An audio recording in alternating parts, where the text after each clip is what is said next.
ఇప్పుడు మన మణికంఠ గారు ప్రమాణ స్వీకారం చేయబోతున్నారు.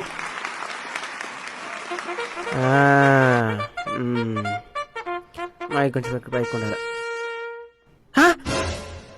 ఎంత మంది వచ్చేస్తున్నారా? వీళ్ళకి 200 ఇస్తే ఎంత మంది వచ్చినారంటే 500 ఇచ్చుంటే ఎంత మంది వచ్చుంటారా? సరే స్వీకారం చేద్దాం. మణికంఠను నేను, మణికంఠను నాను, శాసనం ద్వారా శ్యామల దారా, ఏం మాట్లాడుతున్నావురా? శాసనం ద్వారా సేమియా శాసనం ద్వారా దారా నిర్మితమైన నెమ్మది అయినా భారత రాజ్యాంగం పట్ల భారత రాజమ్మ పొట్ట, రాజమ్మ పొట్ట ఆమెవర్రా మధ్యలో. నువ్వు 10 ఓట్లు లేపిస్తానని 30,000 తీసుకుంటావు నా దగ్గర. 5 ఓట్లు లేపించుండేది సిల్లర్ ఇంకా ఈలే. రాజమ్మ ఎవరా? మా అవ్వ కదా. సూపర్ చెప్తున్నా. ప్రమాణ స్వీకారం. Continue continue. Thank you. కానీ చెప్పానే నిజమైన విశ్వాసం విధేయత చూపుతానని, నిజమైన విశ్వాసం విధేయత సాపుతానని, భారతదేశ సార్వభౌమాధికారాన్ని. ఈ పదం మనకే నోరు తిరగదా? ఇదేం చెప్తాడు?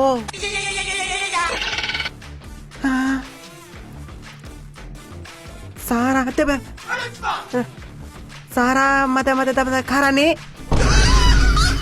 గ్రేట్ ఎస్కేప్ ఇది. సమగ్రతను కాపాడుతానని, సమగతను కాపాడుతానని, నా కర్తవ్యాలను నా ఖర్చులను శ్రద్ధతో శ్రద్ధతో అంతఃకరణ శుద్ధితో అంతా కాలిన శుద్ధితో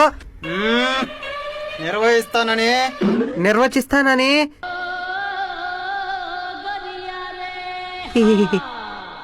భయం గాని పక్షపాతం గాని పక్షవాతమా? అదెవరికి వచ్చిందిరా? రాగద్వేషాలు గాని రాగి దీపాలు గాని. ఇంకా బతికి నిన్ను రానైటా. చిన్న బ్యాగ్ ఒకటి ఇంటికి పంపిస్తానా? సైలెంట్ అయిపో. నువ్వు చేసేదానికి చిన్న బ్యాగ్ సరిపోదు, పెద్ద బ్యాగ్ పంపి. సరే కానీ యాదరేడు సింపుల్ గా పెద్ద బ్యాగ్ తెచ్చాడా? మనం కూడా ప్లాన్ చేద్దాం. లేకుండా రాజ్యాంగాన్ని శాసనాలను శ్మశానాలను. నువ్వా నరకరేండా దూకరేడు పైకా? సైడ్ రా. పెద్ద బ్యాగ్ సైడ్ దోయినా. అన్ని మూసుకొని మూలను కూర్చో. చిన్న బ్యాగ్ అన్ని సైడ్ దోయినా. ముందు తీసుకుని 30,000 లెక్క చెప్పు ఫస్ట్.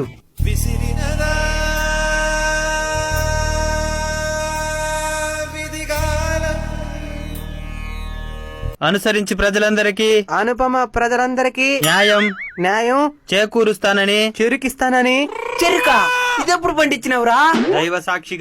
దైవ సత్యంగా ప్రయాణం చేస్తున్నాను. ప్రయాణం కాదు, ప్రమాణం.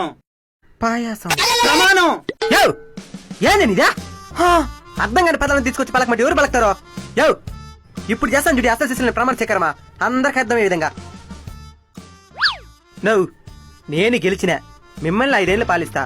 ఓటికి 5,000 ఇచ్చిండేది కొన్ని కోట్లు ఖర్చు అయ్యేది. కాబట్టి నా డబ్బు మొత్తం సంపాదించుకోవాలా. కాబట్టి మొదటి 3 ఏళ్ళు మొత్తం తినేస్తా. ఒకే రూపాయి కూడా మీకు పెట్టను. సర్లే అయితే మిగిలిన 2 ఏళ్ళు సేవ చేస్తారన్నమాట. మిగిలిన 2 ఏళ్ళు సేవ చేస్తా కూర్చుంటే వచ్చే ఎన్నికలకు దుడ్డు ఎక్కడి నుంచి ఇచ్చేది మీకు? కాబట్టి మిగిలిన 2 ఏళ్ళు కూడా తినేస్తా. అయితే ఎప్పటికి సేవ చేయవు? ఎందుకు చేయనా? ఇప్పుడు నాకు 100 రూపాయలు తినకు సేవ చేయమని 99 రూపాయలు తినేసి మిగిలిన రూపాయి మీకే కదా పెట్టబోయేదా? ఇది సేవ. సేవ సేవ సేవ. ప్రజలారా, మీరు ఇప్పుడెప్పుడైనా ఎదురు చూస్తున్న తరుణం ఆసనమైంది. బిర్యానీ పట్ల సారాయి ప్యాకెట్లు వచ్చాయి.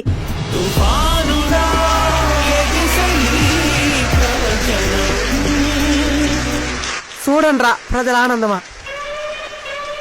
ప్రజలారా, ఒక మనిషికి ఒక బిర్యానీ పట్లం, 2 సారాయి ప్యాకెట్లు. కాబట్టి క్యూలో నిలబడి ప్రశాంతంగా తీసుకోండి. కొట్లాడబాకండి. ఇలాంటి బతకనేకూడదు. నాకంటే మోసంగా నువ్వా? ఒరే నిన్ను వదిలితే మచ్చలే నిలవని తినేవా? మనం మారం గాని సమాజంలో మాత్రం మార్పు రావాలని కోరుకుంటాం. ఓటికి ఎన్ని నోట్లు ఇచ్చినారని లెక్కిస్తాం, తిరిగి పరిపాలన సరిగ్గా లేదని విమర్శిస్తాం. మనం మారనంత వరకు సమాజం ఎన్నటికీ మారదు. ఇది సత్యం.